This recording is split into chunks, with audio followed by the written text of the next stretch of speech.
دووبارە دەچمە لای میوانەکەم برێز دکتۆر تەڵات محەممەد تاهر شارەزای ئاسایشی خۆراک لە هەولێرەوە لەگەڵمانە لەو پرسیارە با دەست پێ بکەم بۆچی پێویستە عێراق تەواوی گەنمی جوتیاران لە زاخۆ و تاکوفاو بڵێم لە هەموو عێراق وەربگرێتن تەمان ئێمە باسی دابینکردنی ئاسایشی خۆراک دەکەین.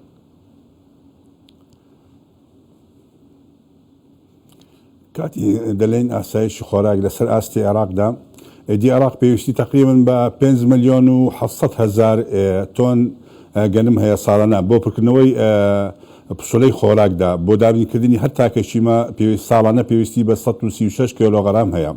ئەمەش ئەرچی وەزارەتی بازرگانی عێراقا کە گەنم دابین بکاتن بیکات بە ئارد و دابەشی بکاتن لەگە پشەی خۆراک بۆ هاوڵاتیاندا. و کاتی دەڵێن گەنم کاڵایەکی یان بەرهەمێکی استراتیجیە لەسەر ئاستی جیهاندا نەک لەسەر ئاستی عێراق و هەرێمی کوردستان لەسەر ئاستی جیهاندا ئالوگۆڕی بازرگانی پێدەکرێتن و گرنگی خۆشی هەیە بۆ زامنکردنی ئاسایش خۆراکدا واسەتا 20 ئەو گەرماوەی کە سیاڵاتی حاڵایی داتە مرۆڤدا لە بەرهەمی گەنم دێتن بۆ هەر تاکێشدا لەسەر ئاستی جیهاندا. گەنم لە هەرێمی کوردستان و لە عێراقدا طبعا گۆڕانی ئاوها کاریگەری هەبوو لەسەر بەرهەمی گەنمدا. ئەم ساڵ کەمێک باران لە مانجی 3 تا مانجی تقریبا 5 کەمێک باش بوو کاریگەری هەبوو لەسەر ئێدی بڕی بەرهەمی گەنم و زیادبوونی لەسەر ئاستی عێراق و لەسەر ئاستی هەرێمی کوردستاندا. پار بەرهەمی گەنم لە هەرێمی کوردستان تقریبا 320,000 بوو. پێشبینی من کە وەکە سپۆرەی ئاسایشی خۆراکدا بەرهەمی گەنم لەسەر ئاستی هەرێمی کوردستاندا لە 600 تا 700,000 تێناپەڕێتن ئەو ساڵیشدا. چونکە ڕوبەری چاندنی گەنممان لە هەرێمی کوردستاندا تقریبا 2,295,141 دۆنمە. بەرئاوەکەی تقریبا 300,000 مان هەیە. برشتەکەی ئەوەی کە دێمیەکەی تقریبا 350 هەتا 400 کیلۆغرامە ئەویتر هەتا 700 تا 800 کیلۆغرامە. کۆی گشتەکەی ئەگەر بێتن بەرهەمەکەش بێتن ساڵی یاسایی کە بارانی باش بیتن تقریبا ملیۆنێک و 100,000 زیاتر تێنابڕی.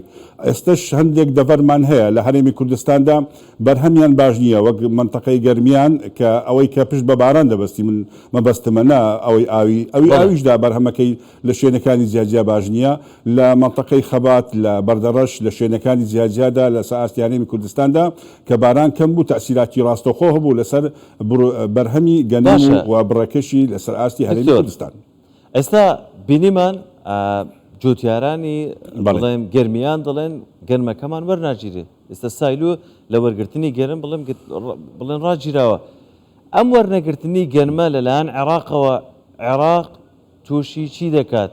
دەتوانین بڵێن بەدەستی خۆی تووشی کارەساتێک دەکات لە یان مەترسی لەسەر ئاسایشی خۆراکی خۆی دروست دەکاتن؟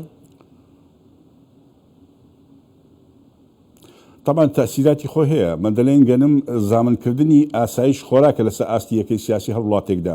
مەبینیمان لە جەنگی رووسیا دژی ئۆکرانیەدا چۆن نرخی خۆراک لەسەر ئاستی جیهاندا لەوانش گەنمدا زۆر بەرز بووە. ئەمەش تأثیراتی خۆی هەبوو لەسەر ئەوەی کە داواکاری زیاتر بوو. هەندێک وڵاتمان هەبوو هەتا بەروبوومی گەنمیانی شەبوونیان ئەفرۆش ئەو کاتی خۆیدا بۆ کارەکەش دەگەرێتەوە بۆچی بۆ ئەوەی کە ئیدی خەزن بکەن ئەمبار بکەن لەسەر ئاستی یەکەی سیاسی ئەو وڵاتێدا. ئێستش ئەو جەنگەیەدا دەرهاوێژەکەی نانی زیاتر پەرە بستێنیتن تأثیراتی خۆی دەبیتن و تأثیراتی هەیە لەسەر بەرهەمی گەنم و خستنە ڕووی بەرهەمی گەنم لەسەر ئاستی جیهان ئەو کاتی داواکاری زیاتر دەبیتن.